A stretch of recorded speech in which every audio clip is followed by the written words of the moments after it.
చూడండి, మనకి సువార్తలలో ఎన్ని సువార్తలండి? 4 సువార్తలు. మత్తయి, మార్కు, లూకా, యోహాను సువార్త. ఈ 4 సువార్తలు కూడా యేసుక్రీస్తు ప్రభువారు చేసిన పరిచర్యల గురించి బహు వివరంగా వ్రాశారు.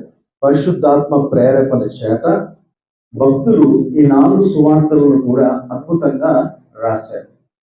అయితే ఈ 4 సువార్తల్లో యేసుక్రీస్తు ప్రభువారు చేసిన పరిచర్యలే ఉంటాయి. మత్తయి సువార్తలో ఉన్న కొన్ని విషయాలు మార్కు సువార్తలో ఉండవు. అలాగే మార్కు సువార్తలో ఉన్న కొన్ని విషయాలు మత్తయి సువార్తలో ఉండవు. అలాగే లూకా సువార్తలో ఉన్న కొన్ని విషయాలు మార్కు మత్తయిలో ఉండవు, యోహానులో. అలాగే యోహాను సువార్తలో కొన్ని విషయాలు మత్తయి, మార్కు, లూకాలో ఉండవు. కానీ ఈ మత్తయి, మార్కు, లూకా, యోహాను సువార్తలలో కొన్ని సంఘటనలు మాత్రం 4 సువార్తలలో ఉంటాయి. కొన్ని సంఘటనలు 4 సువార్తలలో మనకి కనపడతాయి. అలాంటి సంఘటనల్లో ఈరోజు వాక్యాన్ని అందించేటటువంటి సంఘటన కూడా 4 సువార్తల్లో కూడా ఉన్నాయి.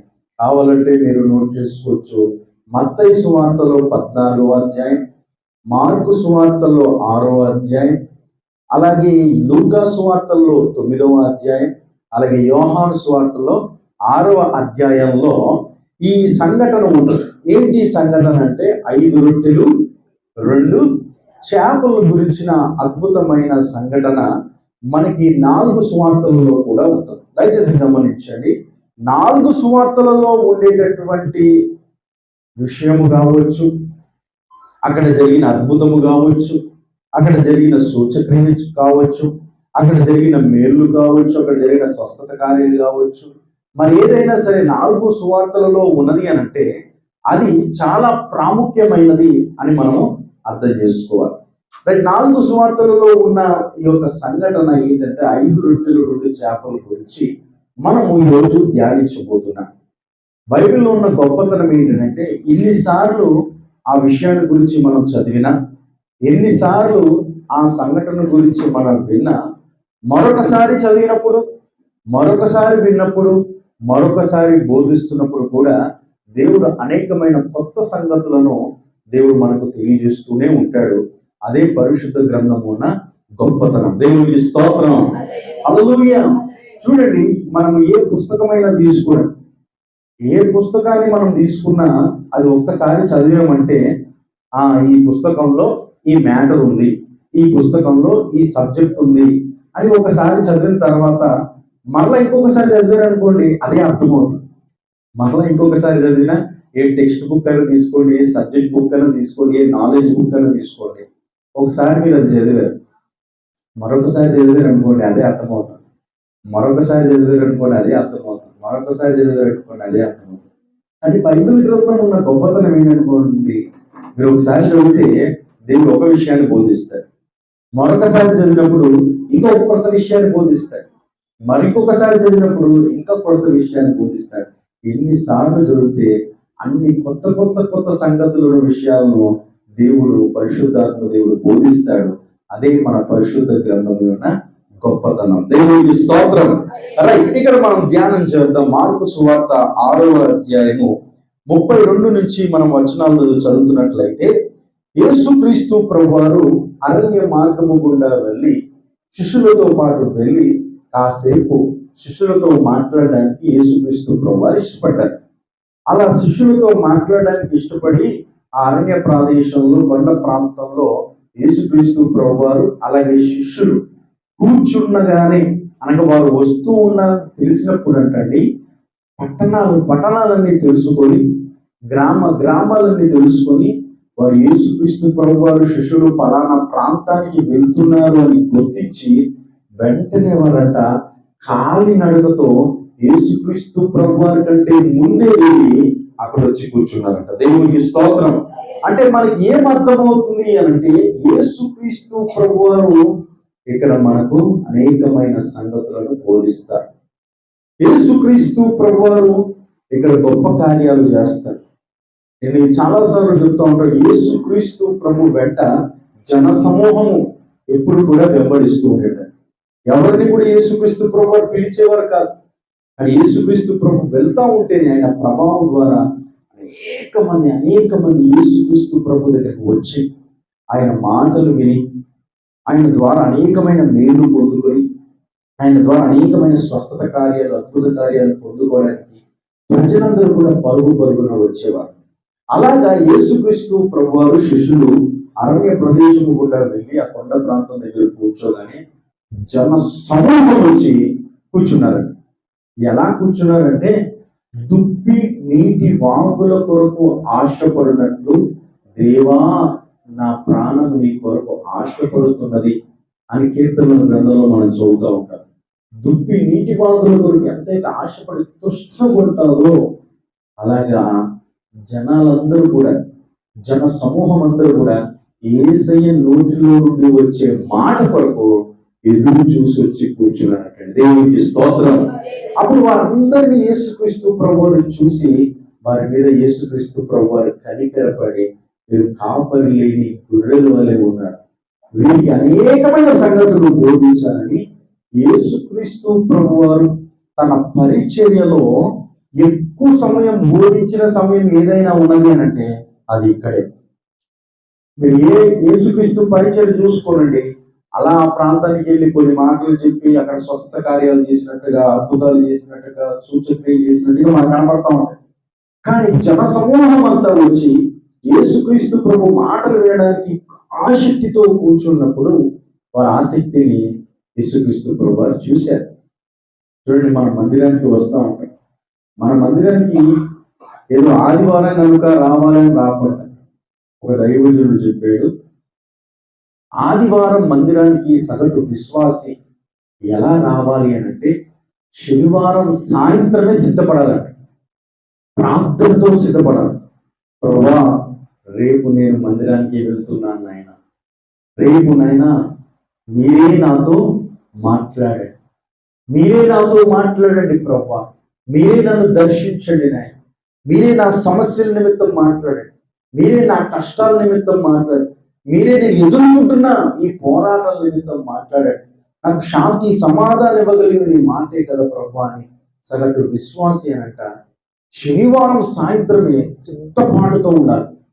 సిద్ధపాటుతో ఉండి ఆదివారము ఆసక్తితో, ఆదివారం పూర్ణ హృదయముతో, పూర్ణాత్మతో, పూర్ణ మనస్సుతో ఆదివారం సమయానికే మందిరానికి వెళ్ళి పాటలు పాడి స్తుతించి దేవుని వాక్యం కొరకు ఆశతో ఎదురు చూస్తూ కూర్చోవాలి.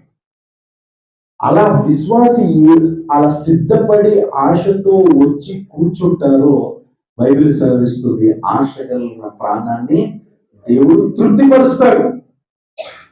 నువ్వు దేవుని మాట కొరకు ఎంత ఆశతో అయితే నువ్వు కూర్చొని వినడానికి ఇష్టపడతావో, దేవుడు నీ ఆశను చూచి నీకు ఏ జవాబు కావాలో దేవుడు తన వాక్కు ద్వారా నీతో మాట్లాడి నీకు జవాబులు ఇస్తాడంటే దేవుని వాక్యమే మనలను ఆదరిస్తుంది, దేవుని వాక్యమే మనలను బలపరుస్తుంది, దేవుని వాక్యమే మనలను ధైర్యపరుస్తుంది, దేవుని వాక్యమే మనకు కొండంత బలాన్ని ఇస్తుందండి. దేవుని వాక్యము కాకుండా మరి ఎవ్వరు మాటలు మనం ఆదరించవు, మనం బలపరచవు, మనం ధైర్యపరచవు, మనకు అండగా ఉండనే ఉండవు. కాబట్టి దేవుని వాక్యం కొరకు అంత ఆసక్తితో మనం మందిరానికి రావాలి. అలాగా ప్రజలందరూ కూడా దేవుని వాక్యంతో ఆసక్తితో వచ్చినప్పుడు వారి ఆసక్తి మేరకు యేసుక్రీస్తు ప్రభువారు విస్తారంగా బోధిస్తున్నారు. యేసుక్రీస్తు ప్రభువారు బోధిస్తూ ఉంటే సమయం యేసుక్రీస్తు ప్రభువారు పట్టించుకోలేదు. అలాగే యేసుక్రీస్తు ప్రభువారు బోధన వింటున్న జన సమూహము సమయాన్ని కూడా పట్టించుకోలేదు. కానీ సమయాన్ని పట్టించుకుంది ఎవరయ్యా మనం ఆలోచన చేసినట్లయితే శిష్యులు పట్టించుకున్నారు. ఎవరండి? శిష్యులు అంటారండి. మీరు జాగ్రత్తగా ధ్యానించినట్లయితే అక్కడ యేసుక్రీస్తు ప్రభువారికి ఆకలి అవ్వట్లేదు, జన సమూహానికి ఆకలి అవ్వట్లేదు. కానీ ఆకలి ఎవరితో తెలుసండి? శిష్యులు. వెంటనే యేసుక్రీస్తు ప్రభువారిని అడ్డగించేశారు. ఒకసారి మనం చూద్దాం.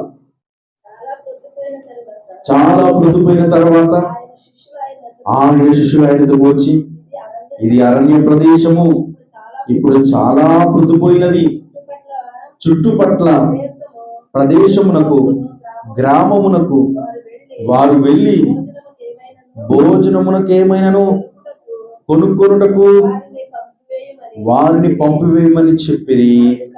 అందుకైన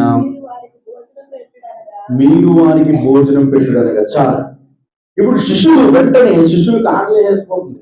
మరి చాలా మనకి శిష్యుల గురించి మనం ఆలోచన చేసినట్లయితే, శిష్యులు కంటండి ఎప్పుడు కూడా యేసుక్రీస్తు ప్రభుతోనే ఉండేవారు, కానీ వారి మనసంతా ఎప్పుడు కూడా ఈటింగ్ మీదను స్లీపింగ్ మీదను ఉండేదంట. దేని మీద ఏంటండి? ఈటింగ్ మీదను స్లీపింగ్ మీదను. అనగా ఎప్పుడు కూడా ఆకలి వేసేదట, భోజనం చేయాలి భోజనం చేయాలని తహతహలాడిపోతూ ఉండేవారట. భోజనం చేసిన తర్వాత యేసుక్రీస్తు ప్రభువు ప్రార్థన చేయాలని రమ్మంటే వీరు ఎప్పుడు కూడా నిద్రపోవడానికి ఇష్టపడుతూ ఉండేవారట. ఇక్కడ శిష్యులు వచ్చేసారు. యేసు ప్రభువా చాలా చాలా టైం అయిపోయింది, కాస్త మీరు వాక్య పరిచర్య ఆపి ప్రజలని వారి వారి గ్రామాలకు, వారి వారి ఊర్లకు, వారి వారి పట్టణాలకు ఆహారం కొనుక్కోవడానికైనా, వారు ఆహారం తినడానికైనా వారిని పంపించండి అని శిష్యులు యేసుక్రీస్తు ప్రభు దగ్గరికి వచ్చి గోజాడుతూ ఉంటారు. అప్పుడు యేసుక్రీస్తు ప్రభు ఆ జన సమూహాన్ని చూసి ఏమన్నారు తెలుసా అండి? వారు వెళ్ళి ఆహారం కొనుక్కొని తిని మరలా తిరిగి రావడం కాదయ్యా, మీరే వారికి భోజనం పెట్టండి. ఇక్కడ యేసుక్రీస్తు ప్రభు ఈ మాట అనగానే శిష్యులందరూ గుండెలు పెద్ద రాయబడితే, మేమేమో ఆకలేసి నిన్నడుగుతూ ఉంటే నువ్వేమో మమ్మల్ని పెట్టమంటావేంటయ్యా, మాకెక్కడుందయ్యా, మా దగ్గర ఏముందయ్యా, నిన్నే వెంబడిస్తున్నాం కదా అని వారందరూ కూడా తెల్లమొహం వేసి చూశారు. యేసుక్రీస్తు ప్రభు ఆశ ఏంటంటే వాక్యమంతా కూడా యేసుక్రీస్తు ప్రభు బోధించారు. బోధించిన తర్వాత ఆత్మీయంగా ప్రజలందరూ కూడా బలపడ్డారు, ప్రజలందరూ కూడా సంతోషంగా నిండిపోయారు. ఇప్పుడు యేసుక్రీస్తు ప్రభు తన ముందే ఆ జన సమూహం అందరూ కూడా వారి యొక్క శరీర ఆకలి తీర్చి వారు తృప్తి చెంది సంతోషంగా తిరిగి వెళ్ళాలన్నదే యేసుక్రీస్తు ప్రభు యొక్క ఆశ. దేవుడికి స్తోత్రం.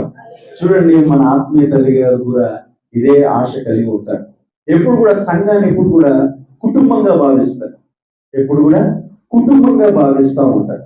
చూడండి, మన సంఘంలో జరిగేటటువంటి ప్రార్థనలు మరి ఎక్కడ జరగవేమో అని అనుకుంటా ఉంటాం. ఏ ప్రార్థనలు జరిగినా అది చివరి రోజు ఏముంటుందని మనకి ఖచ్చితంగా భోజన ఏర్పాట్లు ఉంటాయి. ఎందుకు అంటే ఆత్మీయంగా మనమందరూ కూడా బలపడ్డాం, తర్వాత తిరిగి వెళ్ళేటప్పుడు కూడా సంతోషంగా తిని కుటుంబంగా అందరూ కలిసి తిని సంతోషంగా తిరిగి వెళ్ళాలనేదే అమ్మ యొక్క ఆశ. చూడండి, పండగ వాతావరణం ఉంటే మనకి ఏం కనపడుతూ ఉంటుందండి? కుటుంబంతో ఒక చోట చేరి ఉపవాసాలు ఉంటారా? కుటుంబంతో ఒక చోట చేరి సంతోషంగా వారి యొక్క సంతోష సమయాన్ని గడపడానికి ఏం చేస్తారు? చక్కగా భోజనం చేస్తారు. అలా భోజనం చేసినప్పుడు కుటుంబం ఇంటిలో పాది ఏం కలిగి ఉంటారంటే సంతోషం కలిగి ఉంటారు. అలాగే మన ఆత్మీయ తల్లి గారు ప్రార్థనలన్నీ ముగించిన తర్వాత ఆఖరి రోజు చక్కటి భోజన ఏర్పాట్లు చేసి మనందరినీ సంతోషపరిచి పంపిస్తారు. దేవుడికి స్తోత్రం. ఇలాంటి మంచి ఆత్మీయ తల్లి గారు అమ్మ మన సంఘానికి కలిగి ఉండడం అది మన యొక్క గొప్ప దీవెన. ఇలాగే యేసుక్రీస్తు ప్రభు వారు కూడా వారందరినీ చక్కగా భోజనం పెట్టి పంపించాలని ఆశ అయితే ఉంది. శిష్యులకు చెప్పారు, శిష్యులు ఏమో తెల్లమొహం వేశారు, మా దగ్గర కూడా ఏం లేదయ్యా అంటే అప్పుడు యేసుక్రీస్తు ప్రభు వారండి, సరే జన సమూహం వచ్చారు కదా, వారి దగ్గర ఏమైనా ఉన్నదేమో మీరు వెళ్ళి అడగండి అన్నారు. అది మనకి యోహాను సువార్తలో కనబడుతుంది. ఒకసారి మనం చూద్దాం. యోహాను సువార్త 6వ అధ్యాయం, యోహాను సువార్త 6వ అధ్యాయము 7వ వచనం. అందుకు పిలుపు వాళ్ళు ప్రతివాడును కొంచెము కొంచెం పుచ్చుకొనుటైనను 200 దేనారముల రొట్టెలు చాలవని ఆయనతో చెప్పింది. ఆయన శిష్యుల్లో ఒకడు అనగా సీమోను పేతురు సహోదరుడైన అంద్రయ్య ఇక్కడ ఉన్న ఒక చిన్నవాని యొద్ద 5 యవ్వల రొట్టెలు 2 చిన్న చేపలున్నవని, గాని ఎంతమందికి ఇవి ఏమాత్రం అని ఆయన అడగగా యేసు జనులను కూర్చుండబెట్టుడని చెప్పాడు. చాలా ఇక్కడ మనకి యేసుక్రీస్తు ప్రభువారు సరేనయ్యా జన సమూహం వచ్చారు కదా, మీరు వెళ్ళి వారి దగ్గర ఏమైనా ఉన్నదేమో అని మీరు అడగండి. అంటే శిష్యుల్లో ఆంధ్రయ్య వెళ్ళి అడిగే ప్రయత్నం చేశారు. అలా అడిగే ప్రయత్నం చేసినప్పుడు అండి, అమ్మా మీ దగ్గర ఏమైనా ఉన్నదా, మీరేమైనా తెచ్చుకున్నారా, యేసుక్రీస్తు ప్రభు వారికి కావాలంట, దయచేసి మీరు ఇచ్చే ప్రయత్నం చేయండి. ఆ వచ్చిన 5,000 కుటుంబాలని శిష్యులందరూ వెళ్ళి అడిగే ప్రయత్నం చేస్తున్నారు. అందరూ కూడా అడిగే ప్రయత్నం చేశారు. అలా అడిగినప్పుడు ఏంటండి, ఎవ్వరు కూడా మా దగ్గర ఏం లేదు, మా దగ్గర ఏం లేదు, మా దగ్గర ఏం లేదు, మా దగ్గర ఏం లేదు అని చెప్తా వచ్చారు. కానీ చివరికి ఒక చిన్న కుర్రవాడు నా దగ్గర 5 రొట్టెలు 2 చేపలు ఉన్నవని ముందుకు వచ్చాడు. దీని గురించి మనం ఆలోచన చేసినట్లయితే చూడండి, పూర్వపు దినాల్లో మనం సువార్త కూటాలకు వెళ్తూ ఉండేవారు. పూర్వపు దినాల్లో సువార్త కూటాలకు పొద్దున్ననగా వెళ్ళి సాయంత్రం వస్తూ ఉండేవారు. అలా పూర్వపు దినాల్లో సువార్త కూటికలకు వెళ్ళినప్పుడు ఎలా వెళ్ళేవారండి? ఒక చేప, ఒక దుప్పటి, అలాగే చిన్న చిన్న క్యారేజీలు పట్టుకొని, ఏ పులిహారో లేకపోతే ఏ రొట్టెలు పట్టుకొని పూర్వపు దినాలు అలా వెళ్ళేవారు. నాకు బాగా గుర్తు, నేను చిన్నప్పుడు కూడా అలాగా వెళ్ళేవారు. కుటుంబాలుగా వెళ్ళేవారు. చూడండి, మరి యేసుక్రీస్తు ప్రభువారు ఆ కూటమి ఏర్పాటు చేసినప్పుడు ఆ చిన్నవాడి దగ్గరే ఉన్నాయంటారా, ఇంకా చాలా మంది దగ్గర ఉన్నాయంటారా? చాలా మంది దగ్గర బహుశా ఉండి ఉంటాయి, కానీ ఏ ఒక్కరు కూడా ముందుకు వచ్చి ఇచ్చే ప్రయత్నం చేయలేదు. ఒకవేళ నా దగ్గర ఉన్న ఈ రొట్టెలు యేసుక్రీస్తు ప్రభు దగ్గరికి ఇస్తే నాకు సరిపోవు, నేనెందుకు ఇవ్వాలి అని బహుశా చాలా మంది అనుకుని ఉంటారు. కానీ చిన్నవాడు మాత్రం బహుశా యేసుక్రీస్తు ప్రభు వారికి నా 5 రొట్టెలు 2 చేపలు అవసరమేమో అని తాను ముందుకు వచ్చి ఇచ్చే ప్రయత్నం చేశాడు. దేవునికి స్తోత్రం, హల్లెలూయా. దాచుకున్నవారు ఏ ఒక్కరు కూడా, ఏ ఒక్కరు పేరు కూడా, ఏ ఒక్కరి గురించి కూడా మనకి ఇక్కడ పరిశుద్ధ గ్రంథంలో లిఖించబడలేదు, వారి గురించి కూడా ప్రస్తావించబడలేదు. కానీ ఎవరైతే దాచుకోకుండా ఇచ్చారో ఆ చంటి కుర్రవాడి నిమిత్తము పరిశుద్ధాత్మ దేవుడు లిఖింపజేసి యావత్ ప్రపంచానికి ఆ కుర్రవాడిని పరిచయం చేశాడు. దేవునికి స్తోత్రం. చూడండి, మన జీవితంలో కూడా దేవుడు మనల్ని ఎలా దీవిస్తాడో అని మనం ఆలోచన చేసినట్లయితే, మనం దాచుకున్నది ఎప్పుడు కూడా అది దీవించబడదంట, అది ఆశీర్వదించబడదంట. మనకున్న దానిలో దేవునికి ఏదైతే ఇస్తామో దాని ద్వారానే దేవుడు మనల్ని దీవించి ఆశీర్వదించి వర్ధింపజేస్తాడు. అందులో సందేహం లేనే లేదండి. దాచుకున్నది ఎప్పుడు కూడా అది మన వరకే పరిమితం అవుతుంది, అది మన కుటుంబం వరకే పరిమితం అవుతుంది. కానీ దేవునికి ఇచ్చింది ఎప్పుడు కూడా అది మనకి ఆశీర్వాదం అవుతుంది, మన కుటుంబానికి ఆశీర్వాదం అవుతుంది. రెండోది, మనం దేవునికి ఏమైతే ఇస్తున్నామో దాని ద్వారా అనేక మందికి అది ఆశీర్వాదకరంగా మారుతుంది. ఈ సత్యాన్ని ఎప్పుడు కూడా గుర్తించండి.